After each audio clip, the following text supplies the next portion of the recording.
to talk about 3 surprising secrets in the IVF world.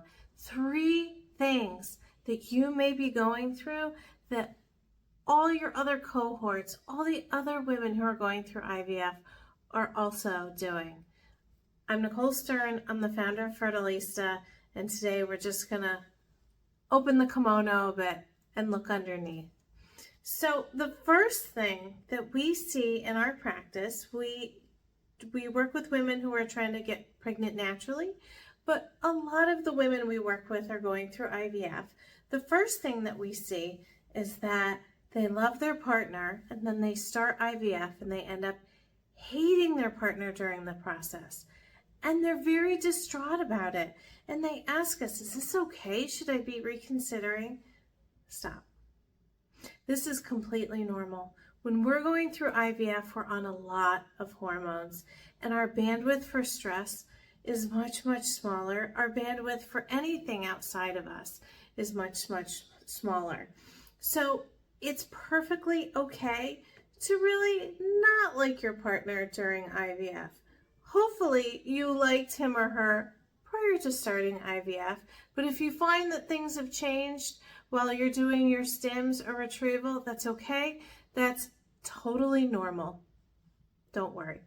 The second thing that you might be doing during IVF that we see all the time with clients is they really jump down the rabbit hole at 3 a.m. with Dr. Google. So we go to sleep and everything is hopefully easy peasy, but then between 2 and 4 a.m. we wake up. It's almost like internal alarm bells have gone off, and we're just worried, we're overthinking.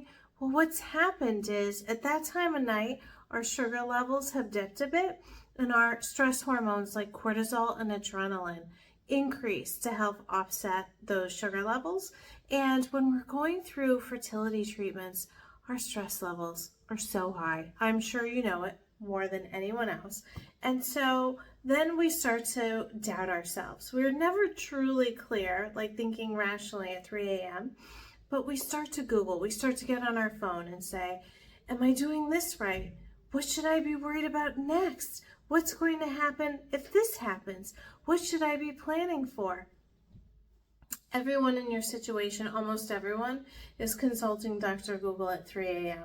You are not alone. So if that is happening, don't worry. That is truly happening in the secret lives of women undergoing IVF.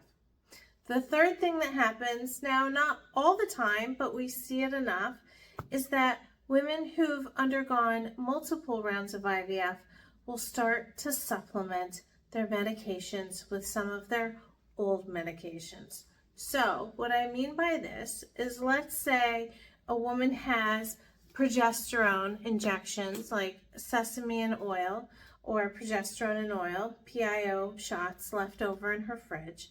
But with this round of IVF, like a frozen embryo transfer, her doctor said, you only need to do suppositories or patches for progesterone. We see women all the time sneaking in some leftover injections of progesterone. Do they need to do that? No. Nope. Do they want to do it? They do. Is it contraindicated? It could be, so be very careful about that. I know sometimes women think, well, maybe I can just do a little bit on my own to help enhance things. We typically advise against that. So it does happen. If you're thinking about it, we totally understand here at Fertilista, but you're going to want to reconsider on that front. So I hope you found this informative. Maybe you see a little bit of yourself in what our clients and what they're doing. Again, we're Fertilista. We want to see you get your positive pregnancy test as quickly as possible, and we're here to support you. Follow us, DM us, like us. We hope to see you soon.